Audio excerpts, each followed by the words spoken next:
Selamat pagi, Assalamualaikum warahmatullahi wabarakatuh, Waalaikumsalam. dan salam sejahtera. Luar biasa sekali mendengar presentasi guru saya, Pak Prof. Ahmad Ramli. Dan saya takjub juga karena dari tugas yang ditor, tugas saya adalah meneliti dari sisi teknis dan sosial. Tapi kesimpulannya kurang lebih nanti mirip, Pak Prof. Jadi mari kita coba lihat next.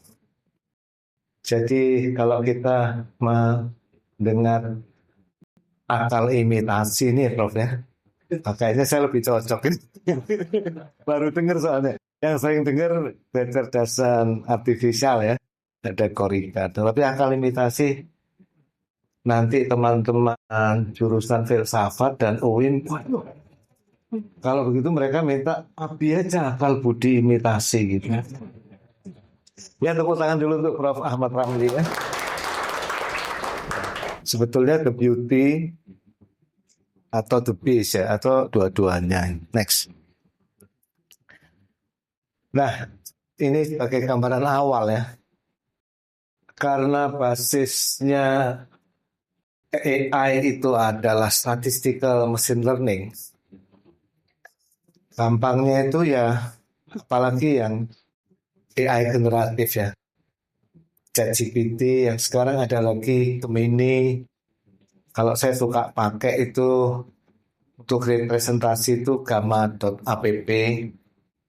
Kalau Bapak bisa masukin satu prompt, dia buatin presentasi dalam waktu 1 menit ya, sampai 5 menit. Karena saya malas baca web itu. Jadi saya kalau mau belajar hal baru suka pakai gamma.app. Tapi kita bisa bayangkan kalau misalnya internet itu di-boost ya, dengan penganut bahwa bumi itu datar ya. Dan ternyata teman-temannya Stephen Hawking dan Roger Penrose ini agak malas buat konten. Bapak ibu-ibu kalau lihat pemenang Nobel yang sudah sangat sepuh, Profesor Roger Penrose, matematikawan dari Oxford, itu mengajar aja masih pakai slide ya, tulis tangan tuh. Kayak sahabat kita yang ada di Inggris, asisten profesor ahli computational physics, nggak mau pakai PowerPoint, Pak. Dia ngajar di Inggris pakai tulis tangan ya. Lulusan ITB. Namanya saya nggak lupa, mungkin ada yang tahu, lagi viral juga. Nah, orang-orang misalnya internet dibandiri dengan halaman yang membenarkan teori bumi datar, barangkali setiap ditanya itu baik ChatGPT, Gemini, Google dan lain-lain ya, maka akan mendorong masyarakat, para siswa kita nanti lebih percaya teori bumi datar. Gitu. Ini sebagai satu gambaran saja. Next. Nah, ada seorang mantan data scientist. Dia ini ahli AI di Silicon Valley. Ada sedikit kesamaan dengan saya ukuran perutnya ya. Kalau rambutnya enggak. Dia ini termasuk internet aktivis juga.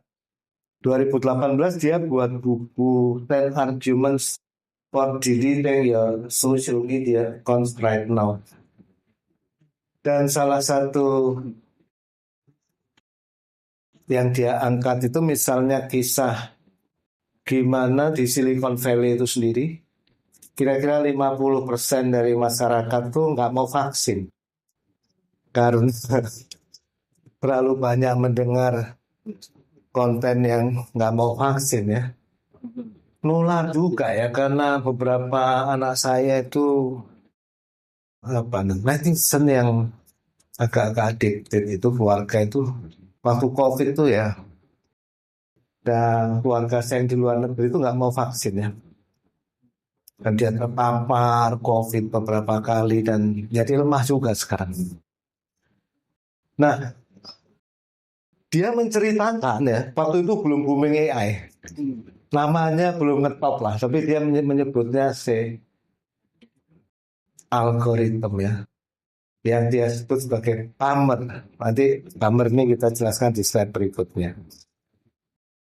Jadi semua rekomendasi-rekomendasi konten itu sebetulnya diatur kode. Sahabat saya sekaligus sahabat Prof. Ahmad Ramli, Pak Budi Rajo, sering menyebutnya the code is the law. Jadi kalau bapak-bapak, ibu-ibu membuat regulasi rule sangat luhur ya. Di Amerika sana, dan itulah munculnya the code is the law ya. Karena semua hanya dipagari di safe harbor atau di hilir tadi ya. Tapi nunggu kejadian hilir itu lama. Terjadilah yang terjadi.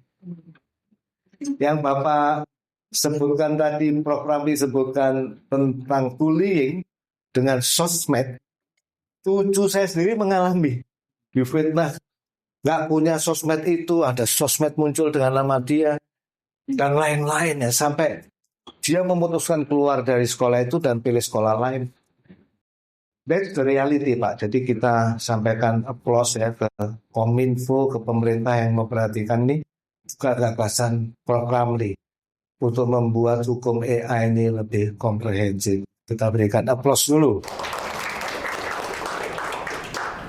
Saya sangat tertarik diundang ini, terima kasih. Kita lihat temanya, wah, ya ini karena saya kalau bicara persoalan ini di kampus itu, kampus ITB ya, sangat teknologi optimis ya. Dan saya jadi core-nya di Sekolah Tinggi Elektroinformatika, di mana 80% tugas akhir, tesis, disertasi, tiap tahun itu ada 50 mahasiswa doktoral dalam dan luar negeri, 80%-nya disertasinya itu related to dan saya mengajar filsafat sains untuk S3. Kalau Bapak Ibu bisa bayangkan ya, setelah itu metodologi penelitian di mana logiko-positivism di situ udah nggak laku sama sekali. Ya. Nah, jadi the code is the law kata Pak Budi Raharjo. Karena selama nggak diatur ya yang atur sebetulnya yang buat kode, dan kode itu diciptakan terutama untuk kepentingan ekonomi. Ya, sekiranya nggak ada undang-undang anti pornografi, sekiranya tidak ada undang-undang anti penistaan atau ujaran kebencian, jadi apa negara kita dia? Jadi apa seluruh negeri di dunia? Kalau dipasrahkan pada kode. Oke, next. Kebetulan saya memulai dengan piramida yang sama persis ya. Tapi saya ingin memberikan contoh saja dari sisi teknis betapa bagusnya piramida ini. Ya. Karena gambar Pak Jaron Lanier tadi itu ada kaitan erat dengan yang paling atas, behavioral manipulation, yang sudah terjadi sejak search engine itu ada. Dan makin kuat terjadi sejak video platform, Facebook, sosial media itu ada. Pak Jaron Lanier itu memulai dengan kisah tentang skandal terbesar Meta yang waktu itu namanya Facebook. Lebih tepatnya skandal terbesar Facebook yang akhirnya menjatuhkan saham Facebook, dan tadinya Pak Zuckerberg itu tahun 2016-2017 satu nongkrong di nomor 1 ya. Sekarang ini sudah tergeser out dari 10 besar, bahkan mungkin sudah nomor 23. Apa itu skandalnya? 80 juta data. Penggunanya ya melewati cookies dan lain-lain itu disedot ke sebuah perusahaan analytics di Inggris. Dan dimanipulasilah behavior masyarakat Amerika. Dan Hillary Clinton faktanya kalah dan Amerika memiliki presiden yang paling kontroversial. Gak bisa balik lagi. Tapi dituntut karena kasusnya terbukti dengan meyakinkan. Ya, 2016, 2017, that was happening. Betul-betul sudah terjadi. Dan satu bangsa ya. Tapi kalau perkiraan saya ini mau naik lagi nih Pak Trump. Ini karena kesaktiannya menahan pelor ya. Ini sulit untuk dibendung dengan semua orang lihat ya kepalan tangannya sambil berdarah itu. Wah, berat ini. Jadi saya jadi mendukung beliau juga atau gimana ya. Tapi ya behavioral manipulation ini diurai ini nanti masing-masing ini secara teknis kebetulan saya banyak terlibat ya. Kayak misalnya social scoring nih. Itu betul-betul dilakukan di China. Di China tuh tiap orang punya social scoring. Dia mau mendaftar kredit, tiba-tiba ditolak. Misalnya begini, saya bersahabat dengan Pak Ramli misalnya, Pak Ahmad Ramli. Misalnya di Facebook gitu. Tiba-tiba saya tuh mabuk, teler, naudzubillah ya, di jalan. Terus tertangkap kamera masuk. Nah itu kalau social scoring karena Pak Prof. Ahmad Ramli, teman saya, friend, itu langsung social scoringnya dalam kredit turun. Bayangkan bapak-bapak, ibu-ibu ya. Betapa tidak adilnya orang dinilai dari berbagai segi tanpa dia tahu. Tahu-tahu dia mau mengajukan kredit, nggak bisa. Beda dengan konsep kliknya Bank Indonesia atau sistem informasi debitur. Dia di blacklist kenapa? Karena memang pernah ngemplang. Nah kalau itu jelas ya. Delik hukum itu jelas karena dia memang pernah nggak bayar. Kredit cardnya nggak bayar. Stok kreditnya nggak bayar. Nah kalau social scoring itu memang nggak fair. Nah behavioral manipulation itu juga menakutkan. Kalau nggak diblok di hulu tidak pernah mungkin. Ya, next. Itu ditulis khusus oleh Caron Lanier. Mesinnya namanya Palmer. Behavior User Modified Machine Earn for Rent. Dan era 2010-an sampai 2015, data science dan AI engineer atau programmer yang paling dikejar di Silicon Valley, paling mahal nilainya ini adalah yang mampu melakukan programming ini. Behavior User Modified Machine Earn for Rent. Bisa disewa. Dan saya setiap tahun dari 2016 itu selalu membimbing mahasiswa tugas akhir. Itu selalu ada 2 orang, 3 orang per tahun yang meneliti itu. Namanya kalau dalam AI itu mesin perekomendasi. Recommended mesin. Contoh yang sangat sukses untuk mesin perekomendasi meningkatkan omsetnya sangat tajam di awal itu adalah Netflix. Salah satu basic algoritma yang sering digunakan adalah collaborative filtering dan market basket analysis. Yang sebetulnya AI generasi kuno berdasarkan teori probabilitas yang sejak tahun 1980-an sudah ada. Ya. Nah, jadi gimana caranya orang tuh disedot atensinya, kemudian dibanjiri dengan konten-konten terus-menerus. Ya. Dan sekarang itu dramanya tiap hari kita lihat di rumah. Lagi makan tuh ada anak sambil makan sama bapaknya sambil main handphone ya, atau suami atau istri lagi makan pasangan hidupnya main handphone kesedot, dan kadang-kadang konten yang disaksikan masing-masing ini punya alam sendiri-sendiri. Ya. Dalam mata kuliah filsafat saya berkali-kali berapa tahun itu meneliti khusus internet addiction disorder (IAD) yang dimulai penelitiannya sebenarnya tahun 1996 di Amerika dan di sana sudah banyak kliniknya. Kesimpulannya itu respondennya 2.000 orang gitu netizen. 0,4% netizen di Indonesia alias sekitar 800.000 orang di Indonesia itu menderita adiksi internet parah, ekstrim. Ya.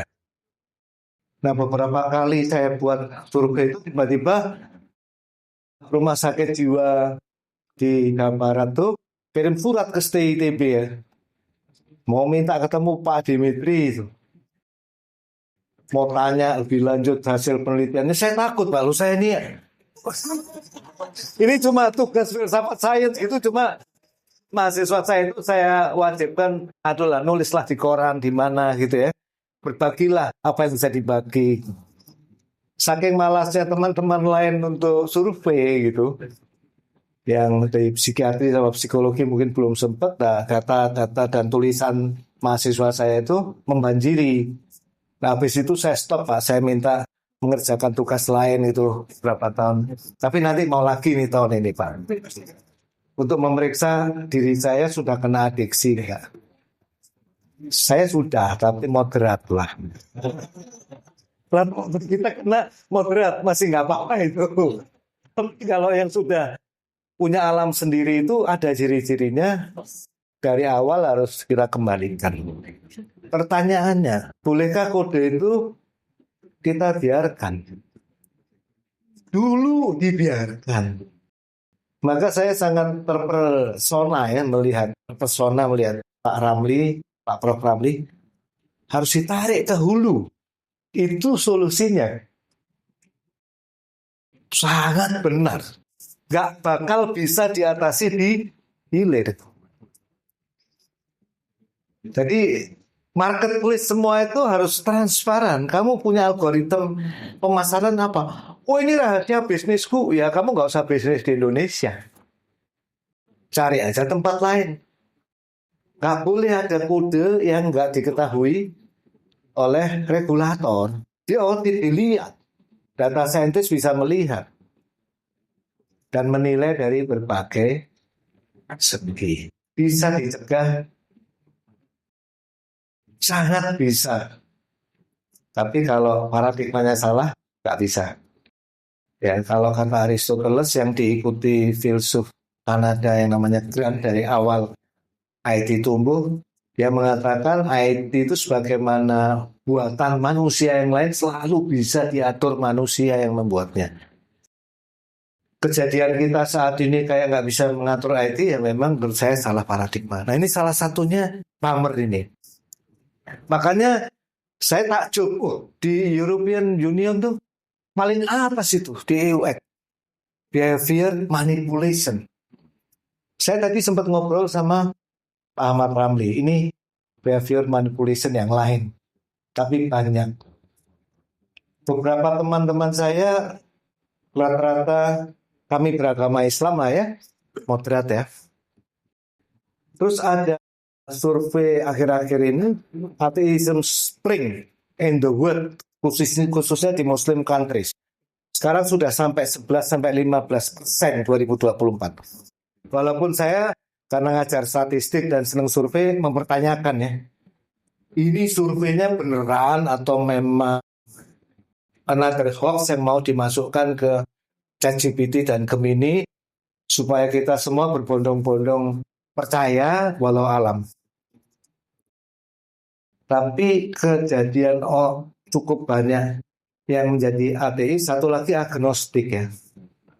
Agnostik itu nggak mau melakukan. Itu tidak lepas dari konten yang memang dari kodenya itu sudah nggak ada yang mengendalikan. Sehingga kita tinggal serumah, anak-anak kita, istri-istri kita,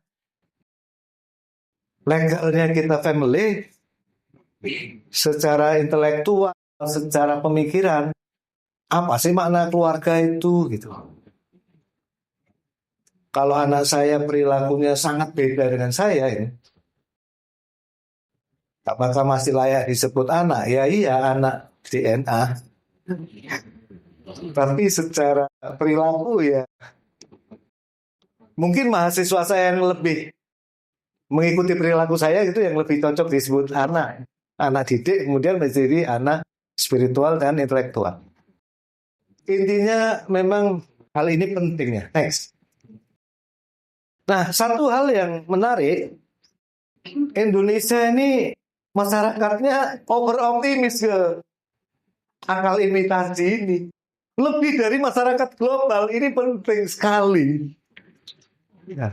Termasuk Thailand, Meksiko, Malaysia. Tapi kalau Kanada, US, France itu berdasar survei mereka agak skeptis gitu ya.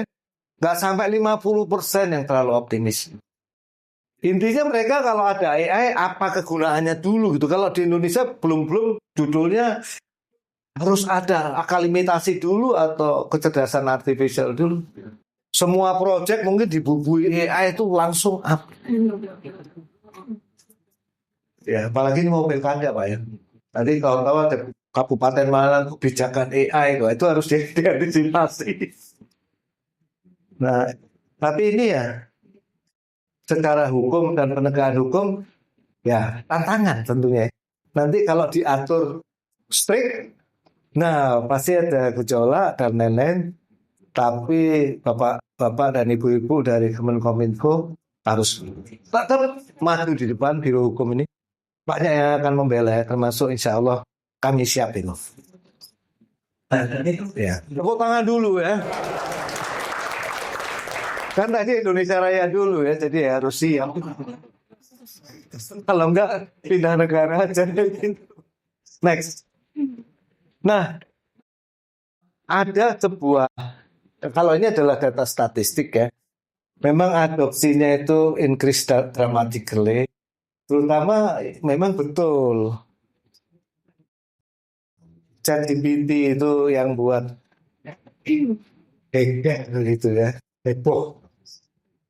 Udah ChatGPT heboh, Gemini heboh, tapi bapak-bapak ibu-ibu undergroundnya perlu saya ceritakan, karena saya hidup di dunia programmer. Begitu ChatGPT heboh itu Oktober 2022, 2023 itu adalah era paling pelaku buat programmer muda. Banyak sekali yang dipecat. Banyak banget. Sehingga sekarang bapak-bapak ibu-ibu jangan kaget. Antrian pendaftar PNS itu luar biasa. Bahkan data saintis saya itu daftar. Gitu. Dan kanker. Iya, kaget dia ditanya kewarganegaraan bingung Bu. Dipikirnya ditanya kode. Mungkin dia udah lupa ya. Undang-undang pasal sekian tuh bingung. Ya, apalagi jawabnya nggak boleh pakai AI. Padahal mereka program itu sudah pakai AI. Tadi pagi atau tadi malam saya dengerin Pak Ono Widodo di YouTube. Bahasanya beliau, saya ulangi, saya nggak suka pakai bahasa itu. Kalau anak-anak sekarang tuh brengsek gitu. Mereka program aja pakai AI gitu. Jadi, tapi kalau lihat wajahnya Pak Ono, beliau nggak kasar kok, tapi menggayanya itu menggelitik ya. AI itu cerdas nggak? Kata Pak Ono, komputer dan AI itu pada dasarnya bodoh, itu perlu digarisbawahi. Mereka hanya mesin. Ya, nggak secerdas yang kita kira. Nah itu sebagai satu gambaran. Memang kelamnya itu. Dan sekarang 10 juta Z generation ini lagi jobless. Ya, memang tidak hanya karena AI, tapi nanti kita lihat. Next. Ini isu yang, ini data empirical, gimana akal imitasi atau AI ini dianggap bisa lebih cerdas dari manusia. Ini kemarin saya baru nulis 2 tulisan lagi, Pak Prof. Ahmad Ramli khusus, apakah AI mengancam karir kita itu ya, silahkan baca di Kompas. Ya, jadi ada berbagai hal memang kalau dulu masih jauh gitu. Nah, human performance ini yang nol ya, titik nol. Nah, AI itu merangkak naik, yang hijau, yang merah ada handwriting recognition, speech recognition, image recognition, detail comprehensive, language. Ya, saya kalau bilang language understanding itu gimana ya? Itu menurut hasil survei ditulisnya itu. Tapi kalau diskusi dengan teman saya Prof. Yasraf Amir Piliang dari Seni Rupa ahli humaniora itu kayaknya kami nggak sepakat lah kalau AI itu punya understanding. AI sehebat apa? Tadi pagi saya nyoba-nyoba iseng dari Hotel Art Hotel saya di GBK.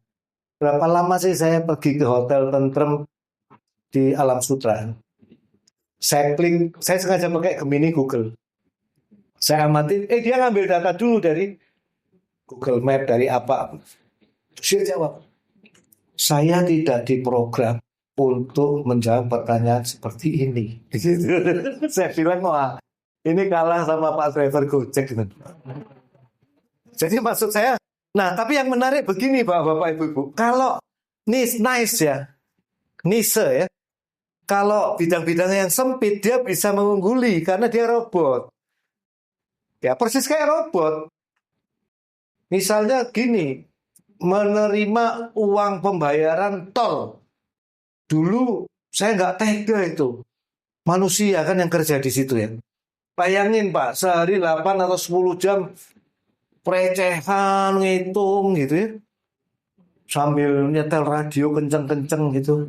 Terus kalau dia kerja di situ 10 tahun, habis itu pensiun, nggak ada upgrade apa-apa di sana ya. Ya, kecuali kalau ngelihat kenceringan duit langsung respon gitu ya. Nah, untuk pertugas itu oke gitu. Tapi ketika dua ras mulai disatukan tiga dan lain-lain ya masih jauh. Tapi isu meng-crossover ini isu besar yang disebut singularitas AI. Bapak-bapak, ibu-ibu harus menjawab juga mungkin hukum itu tentang singularitas AI itu tetap harus dijaga itu. Jangan main pecat aja. Karena ada AI pecat tuh. Siapa yang mendahului di garis depan Google? Tega Google itu. Udah berapa ribu dia pecat yang bisa diganti sama AI. Saya pikir-pikir agak parah juga ya. Tega itu. Padahal mereka yang dipecat yang mendukung munculnya AI itu. Ya next. Nah ini isunya singularitas. Kalau mau membuat isu penulis tuh harus hebat. Jadi yang merahnya itu AI dibuat lebih. Ya nggak apa-apa lah. Supaya paling nggak hati-hati. Tapi sebetulnya nggak sehebat ini. Dimulai tahun 1955 memang boomingnya itu dari tahun 2020. Tapi kalau kata sahabat saya, pengamatan dia berbagai teknologi, Kang Budi Raharjo, kalau teknologi-teknologi AI itu dari awalnya sebenarnya gak kayak gini, nanti dia hype nanti turun lagi gitu. Penggulung ya. Ya, jadi ini salah satu bentuk gambar. Tapi ini memang saat ini lagi isu banget. Next. Nah, ada cukup banyak kekhawatiran ya. Pasti itu penyalahgunaan untuk tujuan jahat. Dampak AI pada pelanggaran pekerjaan. Pelanggaran privacy, kalau ini sudah pasti gitu. Kalau kata Pak Ono gitu, kenapa AI bisa pinter? Karena dia mata-mata, katanya gitu. Loh kok bisa mata-mata? Dia tunjukkan. Nih, lihat Google Map. Klik gitu. Your timeline activities. Ternyata disimpan Pak. Dari 15 tahun lalu lebih itu lengkap. Pak Ono Widodo itu ngapain aja, lokasinya di mana tuh. Jadi masing-masing kita jangan kaget. Ya Pak. Selama akunnya sama, ya percayalah gitu. Google itu lebih ingat aktivitas kita ketimbang kita sendiri. Tapi masih ada yang lebih akurat Pak, namanya malaikat gitu.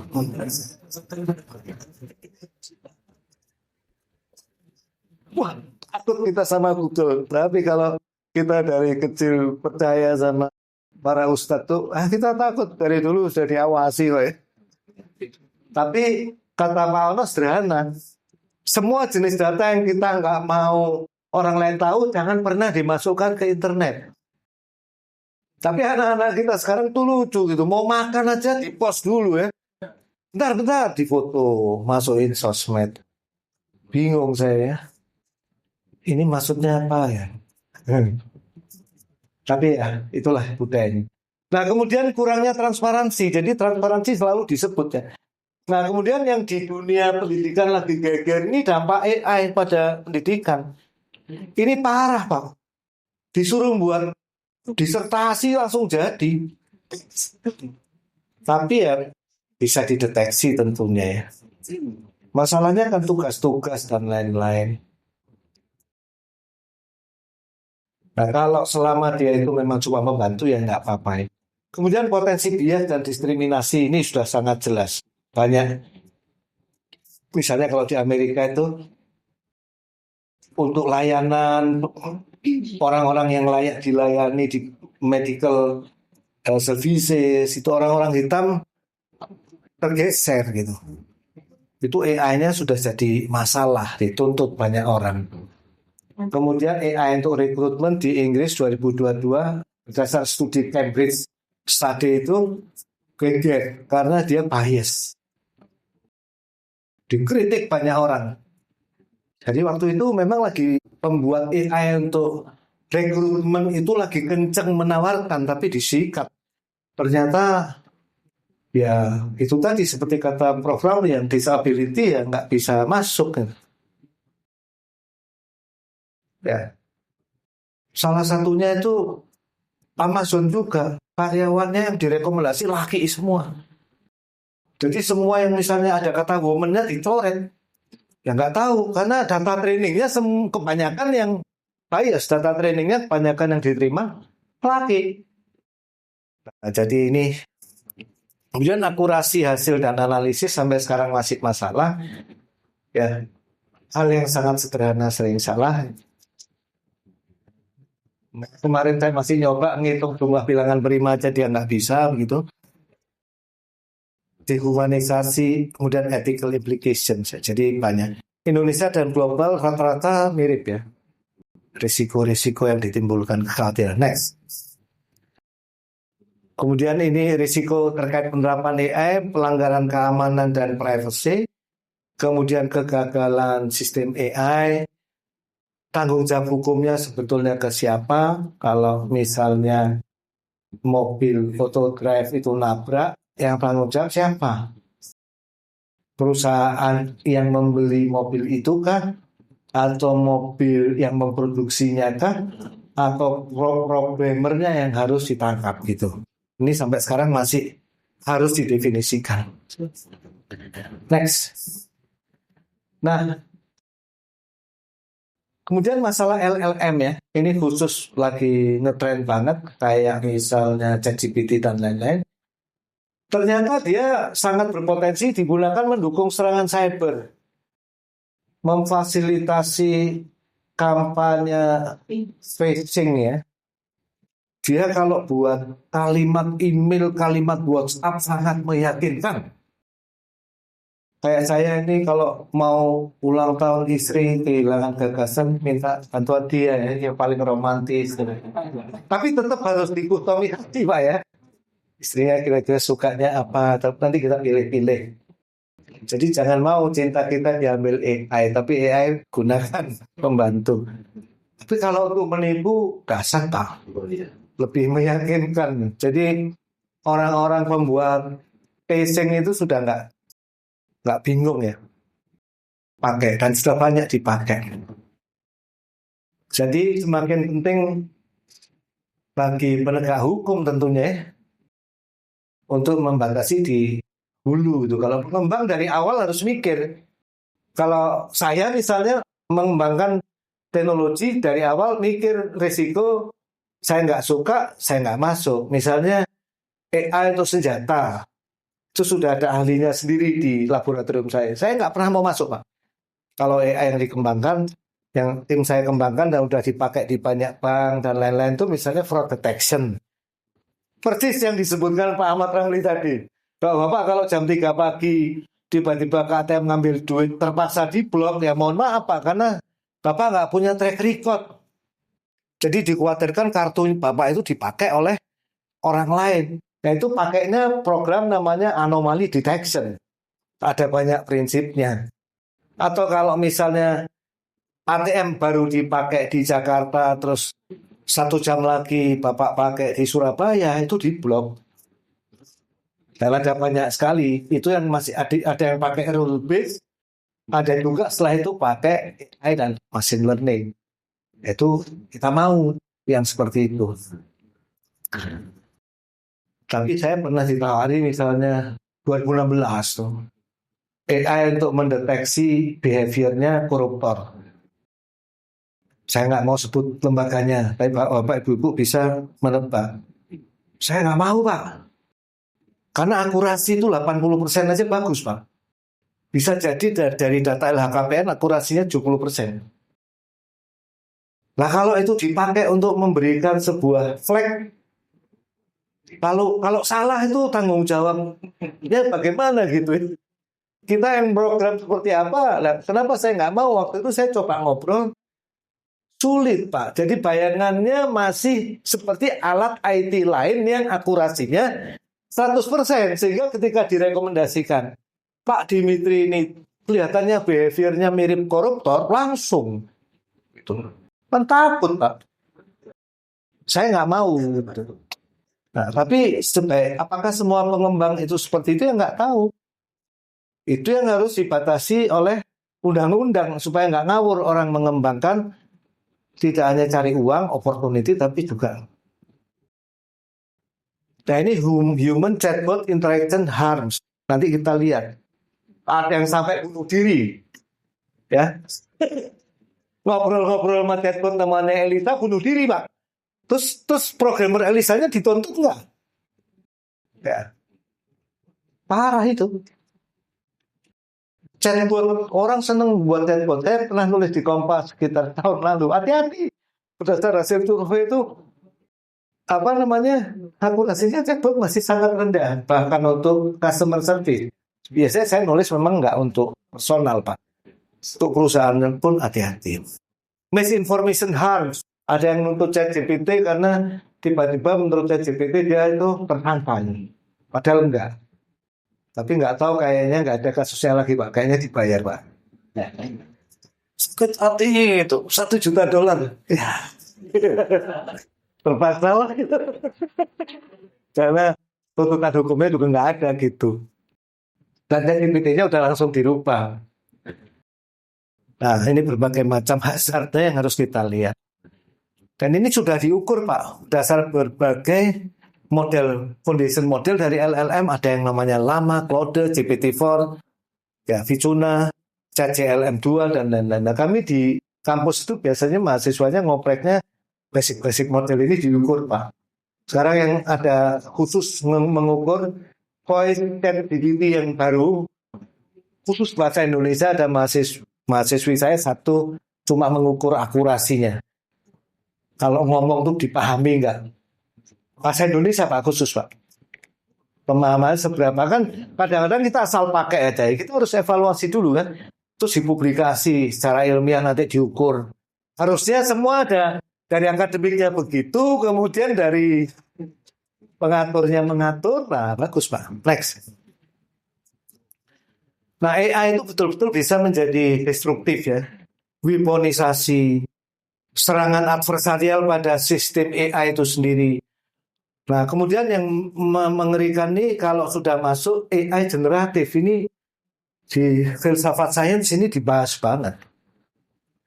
Ya. Akselerasi AI itu sulit diprediksi. Pertanyaan basicnya begini. Kalau AI itu boleh mengembangkan diri secara otonom, menyimpulkan sendiri di luar data training, apakah dia bisa menghasilkan sesuatu yang destruktif untuk humanity? Itu basic pertanyaannya dalam filsafat sains. Jawabannya bisa. Kenapa bisa ya? Saya mempelajari basic algoritmnya termasuk reinforcement learning. Pembelajaran AI itu basically nggak selalu convergent. Bisa kesasar, bisa ngawur.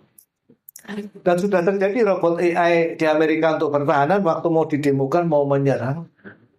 Pemirsa mau nembak. Untung ada manusia kolonel itu ya, ada seorang veteran gitu melihat, wah, langsung dia lari ditendang, Pak. Dia ngelihat ini nggak macam-macam, nggak main-main, ini betulan gitu. Jadi diselamatkannya oleh manusia. Nah ini serem. AI generatif. Bukan AI general, AI general. Ini yang sering di. Ya, next. Saya akan cepat sedikit karena waktu ya. Jadi ketidakpastian ketika AI itu menjadi besar, para ahli AI sendiri nggak tahu ya. Dia itu bisa sampai seberapa dan menyimpulkannya kemana. Next. Nah ini kalau saya waktu di mata kuliah filsafat sains aksiologi sering buat lelucon ini Pak. Kalau Einstein itu tahu, ya ini saya sengaja ambil gambar Einstein muda itu masih melarat itu, pegawai kelas 3 di kantor paten. Saat itu dia paling produktif dan menemukan rumus E sama dengan MC kuadrat. Pertanyaannya dia itu tahu nggak sih itu bisa dipakai jadi bom? Pertanyaan kedua, kalau Einstein tahu, apakah dia akan mempublikasikannya? Kalau menurut saya, kalau dia tahu, kayaknya dia nggak akan publikasi, Pak. Karena Einstein itu sangat lembut hati, seniman. Nah, ini pertanyaan buat seluruh pengembang AI dan negeri ini dalam mengawal AI. Next. Ini saya rasa tadi sudah banyak dibahas. Next. Ini ada beberapa technical failure ya, betul-betul teknis, distributional bias, unsafe exposure, generalization failure, dan lain-lain. Jadi memang sebetulnya secara teknis, termasuk lack of explainability, banyak banget AI sebagai mesin gitu. Itu punya banyak kelemahan. Dan tugas kita sebetulnya masyarakat Indonesia yang terlalu optimis ke akal imitasi ini disadarkan kembali, ini itu sebetulnya hanya mesin. Salah satunya ya kalau hukum memang tegas ngambil dari EU, mulai dari hulu dengan 3 hukum tadi cyber security, kemudian EU, European Union, AIX, satu lagi tadi CRA Pak ya, mau diadop dan disesuaikan dengan Indonesia, wah itu menurut saya sangat oke. Dan kami dari kampus sangat mendukung. Ya, mudah-mudahan terwujud. Karena itu yang bisa dilakukan menurut saya. Next. Ini case-case-nya menakutkan. Ya. Seorang pria tewas oleh robot yang mengira dirinya kotak sayuran. Dimasukkan di Korea. Ini kan serem ya.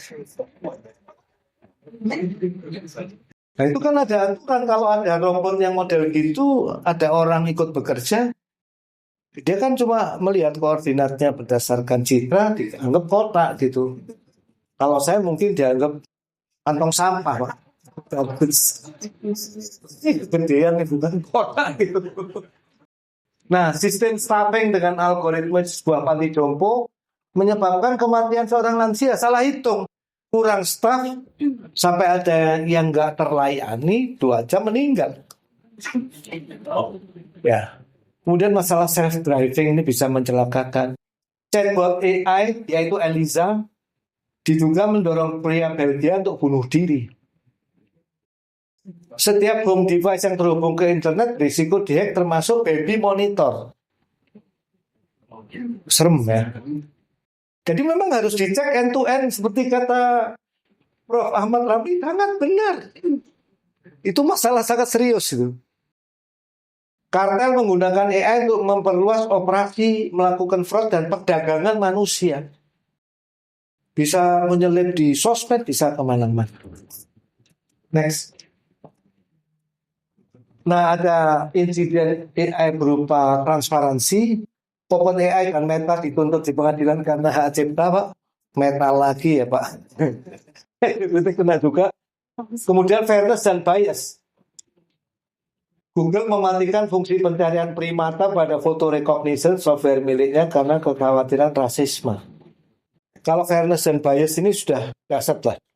Kalau kita ngomong Palestina, kayaknya semua udah tahu. Saya nggak akan bahas juga karena ini isu politis. Ya. Secara umum ya produk-produk nasional susah berkembang. Selalu yang masuk produk milik platform ya. Ya. Nanti ada platform. Ini makin sedih lagi ya. Ya TikTok ya, Pluto ya. Tidak ada satupun platform marketplace yang tersisa milik anak bangsa dan milik NKRI gitu. Nah ini problemnya. Biasnya pasti memperjualbelikan dari mereka.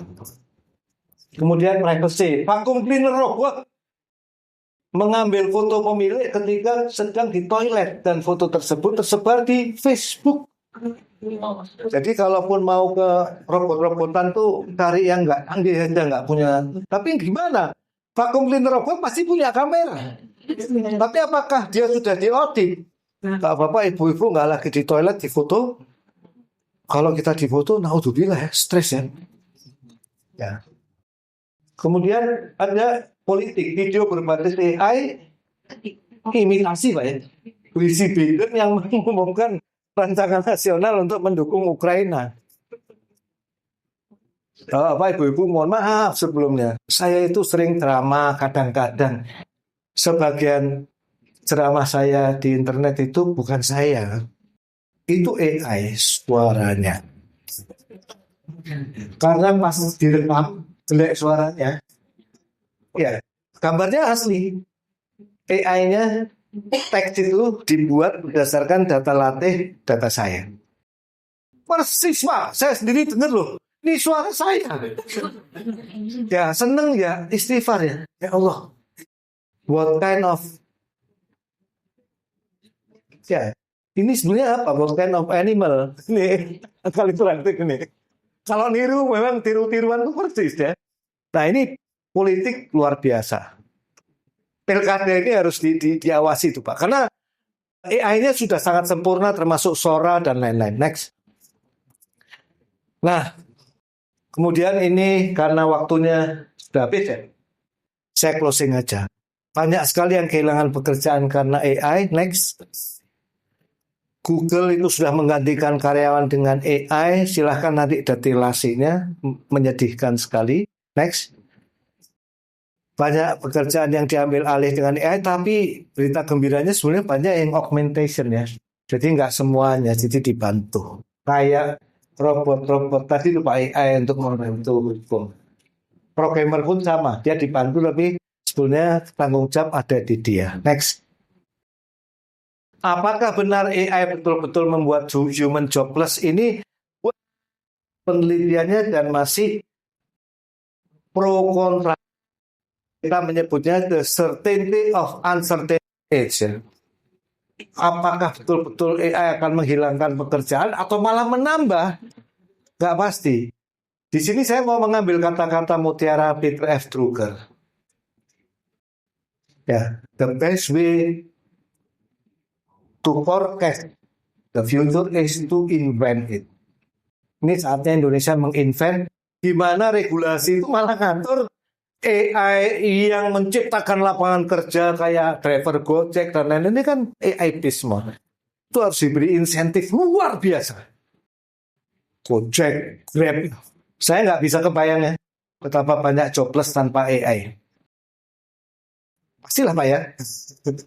Gojek, Grab, Shopee dan lain-lain. Next. Lalu bagaimana AI itu bisa dikelola? Ini tadi sudah banyak sekali disebutkan oleh di acara Pak Prof. Ramli. Next. Jadi ini kita lewat sedikit. Next. Mohon dilewat. Nah ini ya, jadi memang EU ini risk based ya. Kemudian China memakai rules based, tapi China itu ketat rulesnya detail. Menurut saya agak sulit ya buat kita ya. Untuk sangat detail. Karena kalau Cina memang detail kenapa ya? Dia punya everything tentang AI terakhir dia bangun pabrik chip.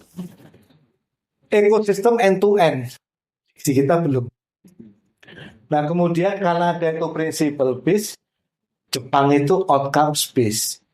Jadi kalau melihat situasi ya kita lebih cenderung risk based kalau menurut saya. Why? Next. Nah sebagai rekomendasi memang kami merekomendasikan berdasarkan kajian teknis dan sosial tadi mengedepankan regulasi berbasis risiko.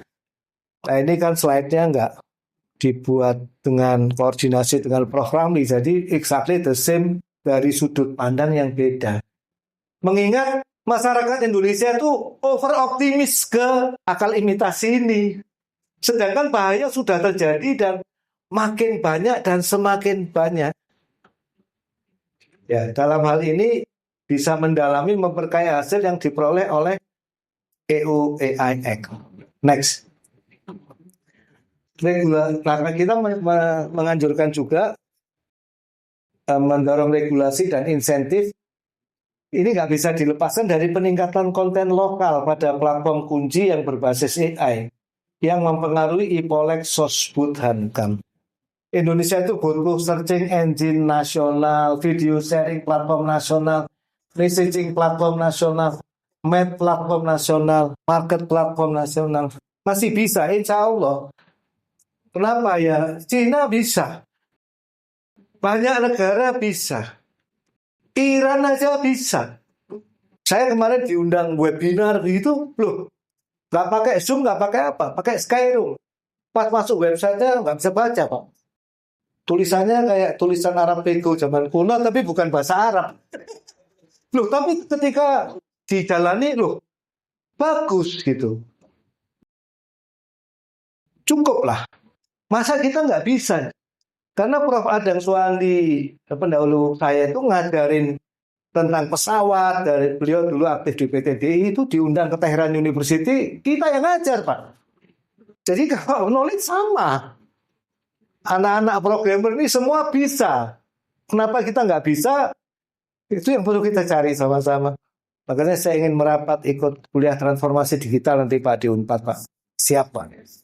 Harus saling merapat. Ya, next.